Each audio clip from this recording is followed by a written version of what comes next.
The reading room at Chester Holloway's law firm felt like a pressure cooker about to explode. 23 relatives packed into a space meant for 10, and the tension was thick enough to cut with a knife.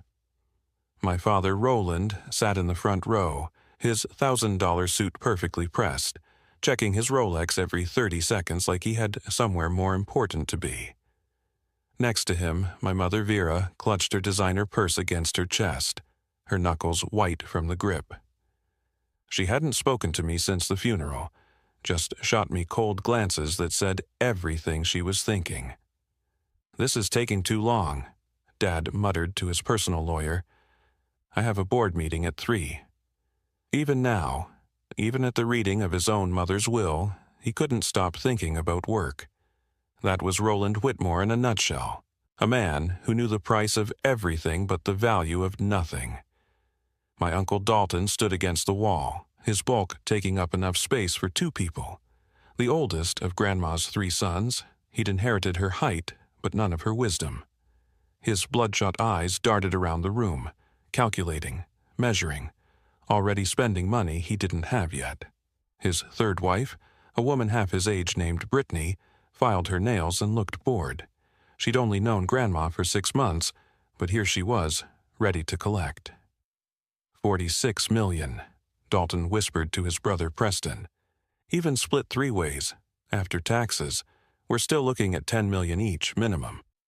Preston nodded eagerly, sweat beading on his forehead despite the air conditioning. The youngest son, Preston, had spent his entire adult life in and out of casinos, always one bet away from the big score. His ex-wife sat 3 rows back with their 2 teenage kids I'd met exactly once. Everyone wanted their piece of Opal Whitmore's empire. The side rows were filled with cousins, distant relatives, and people I swore I'd never seen before in my life. Someone's new boyfriend was actually taking notes on his phone, like he was already planning investments. It was disgusting. 3 days ago, we'd put Grandma in the ground, and these vultures were practically salivating. "Where the hell is Chester?" Dad demanded, his voice cutting through the whispered conversations. "This is unprofessional." The door opened, and Chester Holloway walked in, carrying a leather folder. At 72, he moved with the deliberate pace of someone who'd learned not to rush for anyone. He'd been Grandma's attorney for 40 years, had seen her build her shipping empire from nothing, had been there through every triumph and setback. The look on his face was unreadable, but when his eyes met mine, something passed between us. Not sympathy exactly, but understanding, maybe. "Thank you all for coming," Chester began, setting the folder on the podium. "Before we begin, I need to remind everyone that Mrs. Whitmore's will was drafted with meticulous care and is legally bulletproof. Any attempts to contest it will be met with the full force of the law firm she helped build." Dad scoffed. "Just get on with it, Chester. We all know why we're here." Chester's jaw tightened, but he maintained his composure. "Very well. The last will and testament of Opal Marie Whitmore, executed 6 months prior to her passing." The room fell silent. This was it, the moment they'd all been waiting for, the payday that would solve all their problems, fund all their schemes, satisfy all their greed. But I wasn't thinking about money.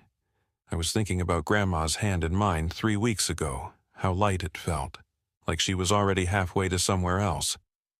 I was thinking about the last sunset we watched together from her bedroom window, the way the light caught the tears on her cheeks when she told me she was proud of me.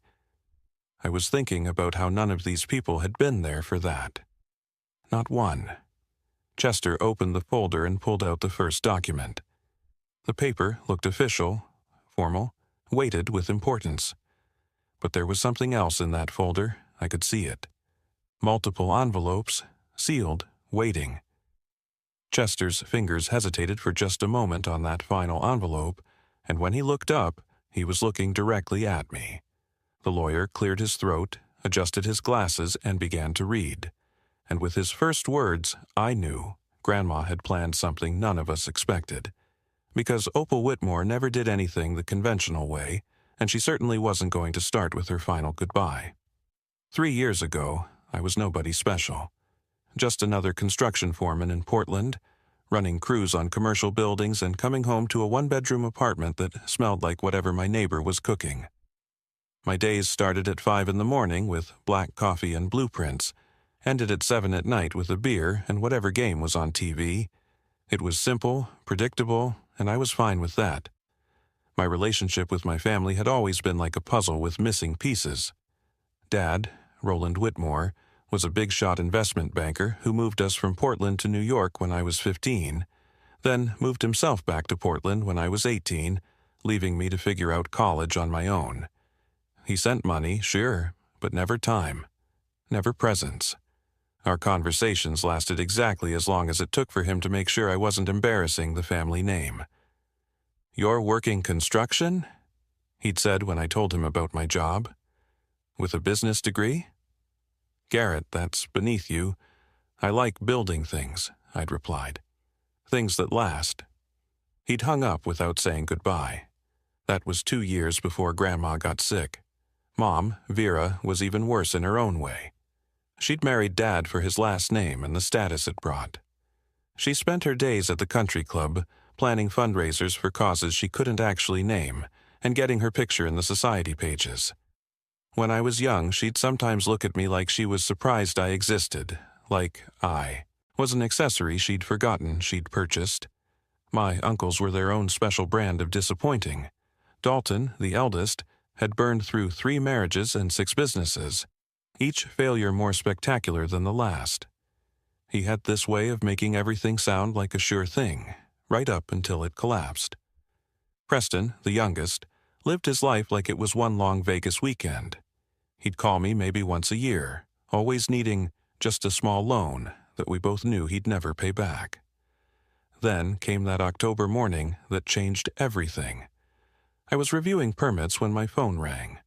Grandma Opal's name on the screen was unusual enough to make me step outside to answer.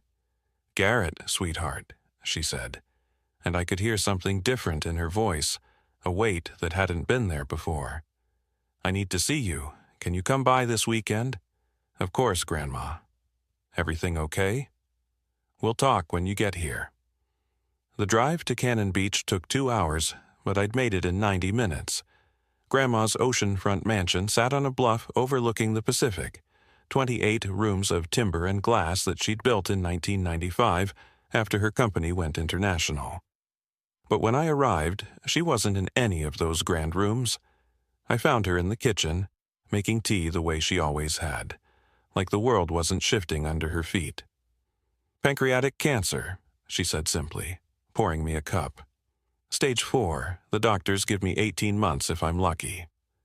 The mug burned my hands, but I held on anyway, needing something to anchor me. "What about treatment? Second opinions? There has to be something." "I'll fight it," she said, sitting across from me at the small breakfast table where she'd fed me pancakes every Sunday when I was a kid. "But I need someone with me. Someone I trust. Your father has already started calling about power of attorney. Your uncles are circling like sharks.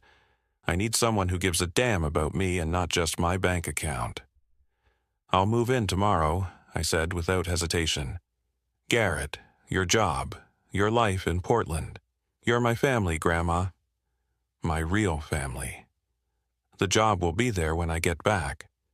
She reached across the table and took my hand. Her fingers felt fragile, like bird bones, but her grip was still strong. "You know what I remember most about you. When you were 7, there was a boy at your school, Timothy something. His father had lost his job, and he stopped bringing lunch. You gave him your lunch money every day for a month. Came home hungry, but never said a word. I only found out because Timothy's mother called to thank me for raising such a kind boy. I didn't know you knew about that. Mothers always know, sweetheart. And grandmothers know even more. That's when I realized you understood what really mattered in this world. Not the money, not the status, but the simple act of showing up for someone who needs you." That night, I called my boss and arranged indefinite leave. I packed my apartment in 6 hours. By the next evening, I was unpacking in one of Grandma's guest rooms, ready for whatever came next. Neither of us knew then that it would be 18 months of revelation, heartbreak, and the ultimate test of what family really means. The first sign of trouble came exactly 1 week after I moved in. Dad's Mercedes pulled into the driveway at 8 in the morning, and he walked in without knocking, carrying a briefcase full of documents. "Mother, we need to discuss your assets," he announced, not even acknowledging me at the breakfast table. "With your diagnosis, it's crucial we protect the estate from taxation issues." Grandma set down her coffee cup slowly. "Roland, I haven't seen you in 6 months, and your first words aren't even hello." "This is important," he insisted, spreading papers across the table. "Sign here and here. It's just transferring some assets into protected trusts. Standard procedure." She picked up one of the documents, read it carefully, then slid them all back toward him. "These trusts would give you control over my accounts immediately. Someone needs to manage things if you become incapacitated. I have cancer, Roland, not dementia, and I have Chester for legal matters. Now, would you like to have breakfast with your son and me, or did you drive all this way just to try to rob me?" His face turned red. "I'm trying to help you." "No, you're trying to help yourself." "There's a difference, one I taught you long ago, though apparently the lesson didn't stick." He grabbed his papers and stormed out. Through the window, I watched him make a phone call before driving away. Within an hour, Mom called Grandma's landline. "Opal, dear," Mom's fake sweetness oozed through the speaker. "Roland's just concerned. Perhaps I should come visit, help with arrangements. Vera, you haven't stepped foot in this house in 2 years. Don't start pretending to care now." The line went dead. Grandma turned to me with a sad smile. "The vultures smell death, Garrett." Watch how quickly they circle. She was right. Over the next 3 months, the attempts became more aggressive. Uncle Dalton showed up one night reeking of bourbon, pounding on the door at midnight. "I need 50,000, he shouted when I answered. "My restaurant's going under. She's sitting on millions while her son loses everything. Go home, Dalton. You're drunk, you little leech," he snarled, jabbing a finger at my chest. "Playing the good grandson while we all know you're just waiting for your payday. How much is she promising you? 10%? 20? I'm here because I love her. Love," he spat the word like it was poison. "Love doesn't pay bills. Love doesn't save businesses. Now get her down here or I'm coming in." I blocked the doorway. "Try it." We stood there, uncle and nephew, family divided by greed and principle. Finally, he backed away. "This isn't over. That money belongs to her sons, not some charity case, grandson." The worst part was that Grandma heard everything. I found her sitting by her bedroom window, tears on her cheeks. "Did I fail them that badly?" she whispered. "How did my boys become such strangers?" Uncle Preston's approach was different but equally cruel. He hired a psychiatrist to evaluate Grandma, claiming she wasn't mentally fit to manage her affairs. The doctor arrived unannounced one Tuesday afternoon. "I'm here for Opal Whitmore's cognitive assessment," he announced. Grandma stood in the doorway, frail but fierce. "Young man, I built a shipping empire from nothing, negotiated with unions and government officials, and ran board meetings until last year. I can still beat anyone in this house at chess, recite Shakespeare from memory, and balance my own checkbook. Now, get off my property before I call the police and my lawyer." The doctor left, but Preston didn't stop. He called Adult Protective Services, claiming I was taking advantage of a vulnerable elder. The investigation was humiliating for Grandma, having to prove to strangers that she was staying in her own home by choice. Meanwhile, her health deteriorated. Chemotherapy ravaged her body. Some days she couldn't get out of bed.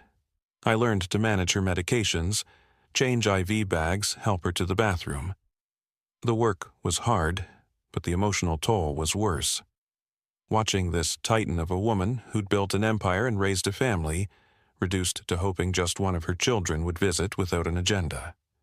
Mom sent flowers every month with identical cards. Thinking of you. Get well soon, Vera.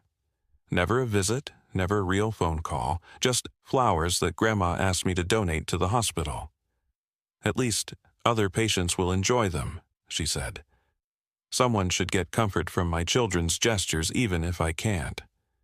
The betrayals piled up like winter snow, cold and suffocating. Each one broke Grandma's heart a little more, until I worried she'd die of disappointment before the cancer took her. But through it all, she kept planning something, meeting with Chester, making arrangements she wouldn't discuss with me. 6 months before Grandma passed, everything shifted. It was a gray February morning when Chester Holloway's Lincoln Town car pulled into the driveway. He carried a thick leather portfolio and a recording device, his face set with the determination of a man on a mission. "Garrett, I need you to give us privacy," Grandma said, already dressed in her best navy suit despite rarely leaving bed anymore. "Chester and I have business to discuss." They locked themselves in her study for 4 hours. I could hear the occasional sound of papers shuffling, the scratch of pens on documents, Chester's deep voice asking questions and Grandma's clear responses. When they finally emerged, Chester looked at me with an expression I couldn't read. "Your grandmother is a remarkable woman, Garrett," he said, placing a hand on my shoulder.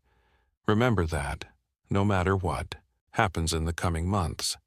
Things may get difficult, but trust the process." After he left, I found Grandma in the study, staring out at the ocean. Multiple documents were spread across her desk, but she gathered them quickly when I entered, sliding them into a locked drawer. "What was all that about?" I asked. "Insurance," she said simply, "making sure the right things happen for the right reasons." Over the next few weeks, Grandma seemed energized by whatever she'd arranged with Chester. She started documenting everything. Every missed visit, every manipulative phone call, every attempt to get at her money. She had me install a recording system for the house phone, all legal and above board, for medical emergency purposes, she said with a wink.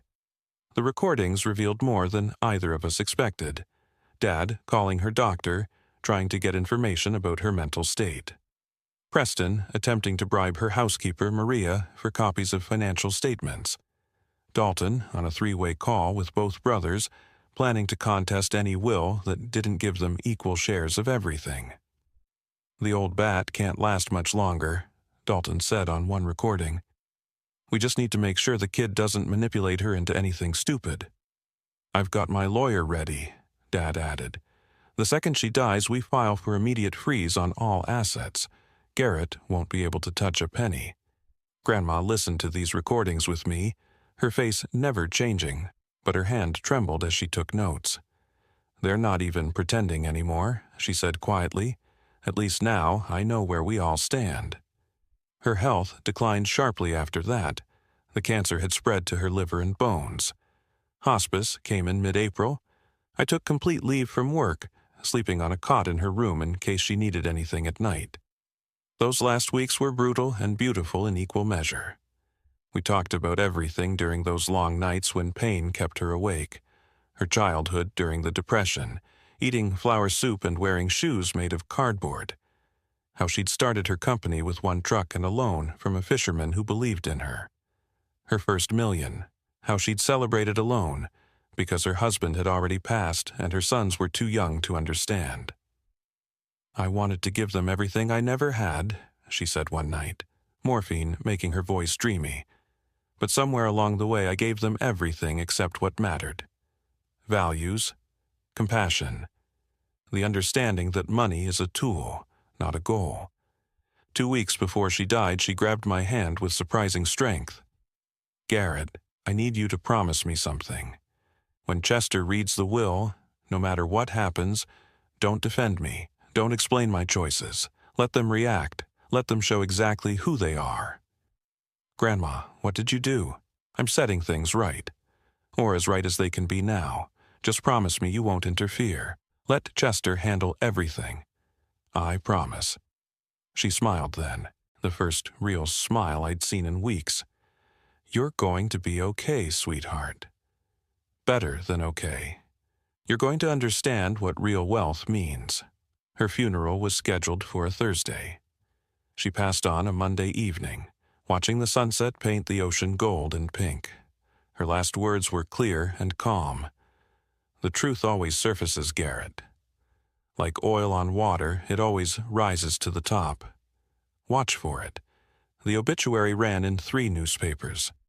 Within hours, relatives I'd never heard of were calling about funeral arrangements. Dad flew in from New York the next morning, already dressed in black, already calculating. Mom arrived separately, making sure the society photographers captured her grief. My uncles came together, a united front of entitlement. At the funeral, they all performed beautifully. Dad's eulogy about family values and maternal love would have been touching if I hadn't heard him call her a stubborn old fool on the phone the week before.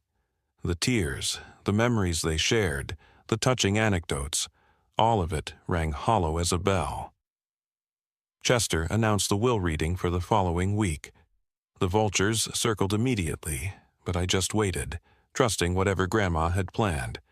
The conference room at Chester Holloway's law firm could have been a stage for a play about greed. Every seat was taken, and people stood against the walls like they were afraid to miss a single word.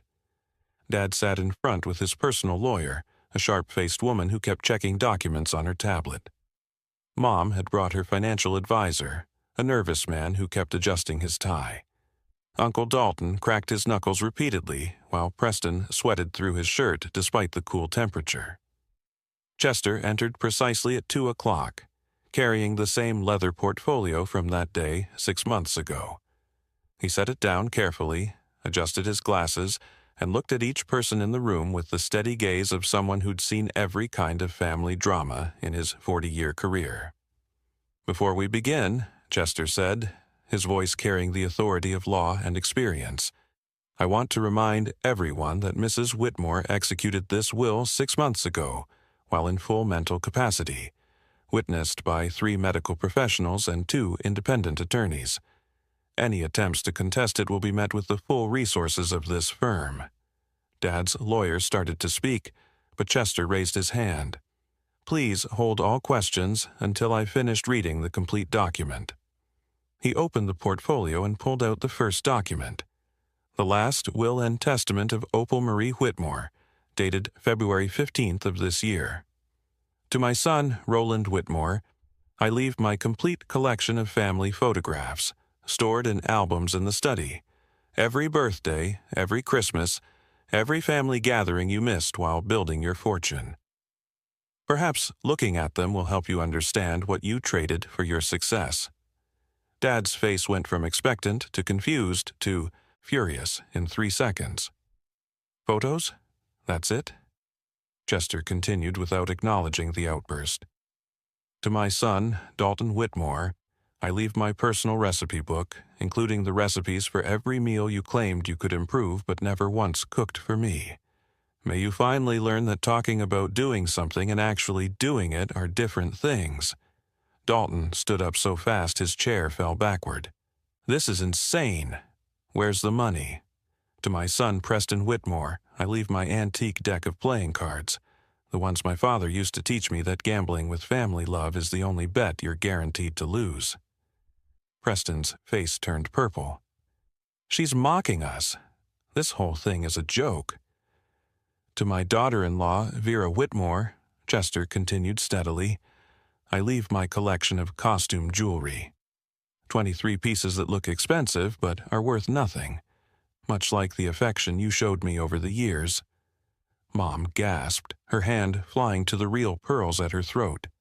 "How dare she?" The room erupted in angry voices, threats, accusations flying like shrapnel.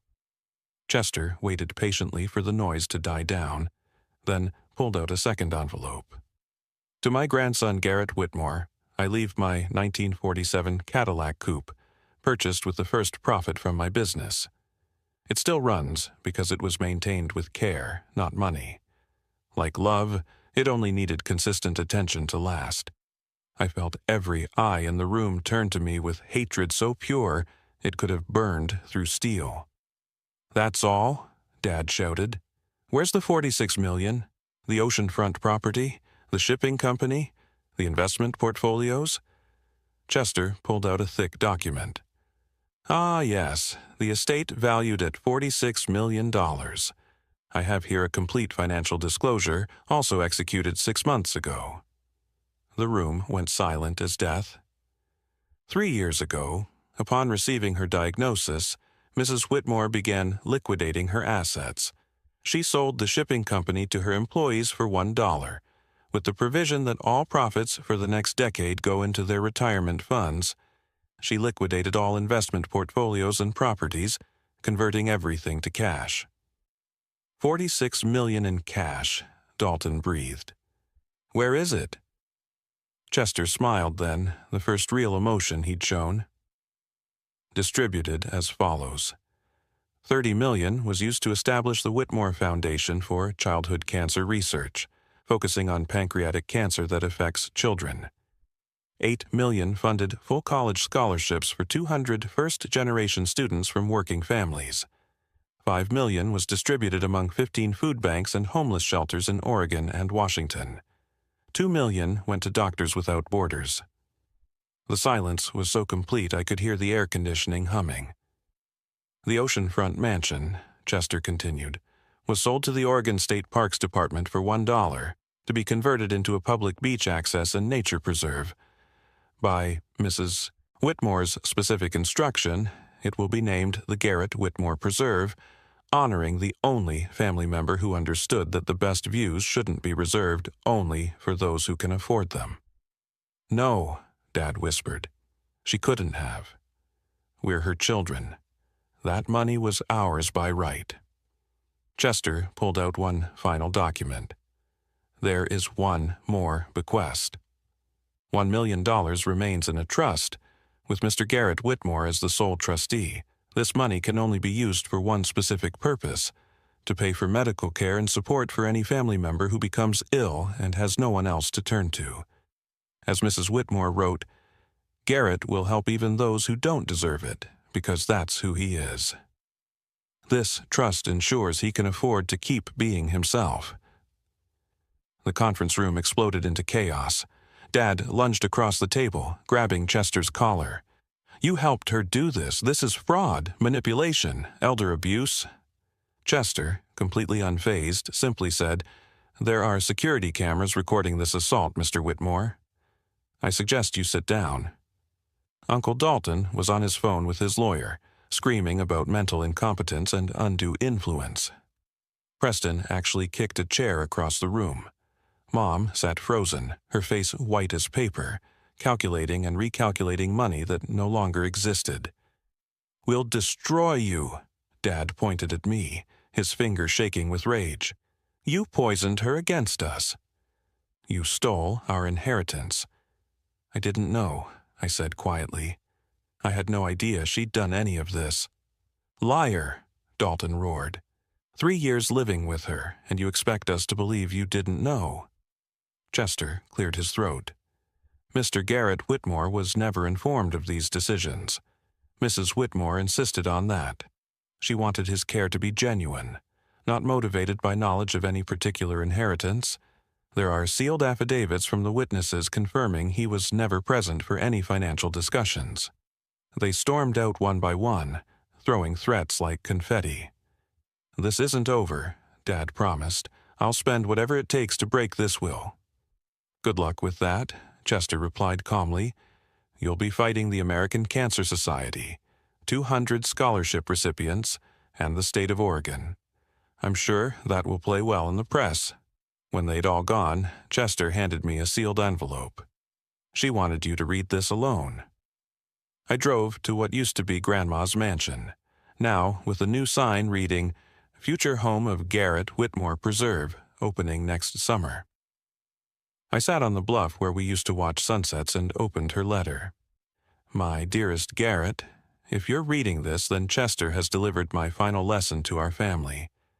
I'm sorry you had to witness their true colors, but you needed to see it.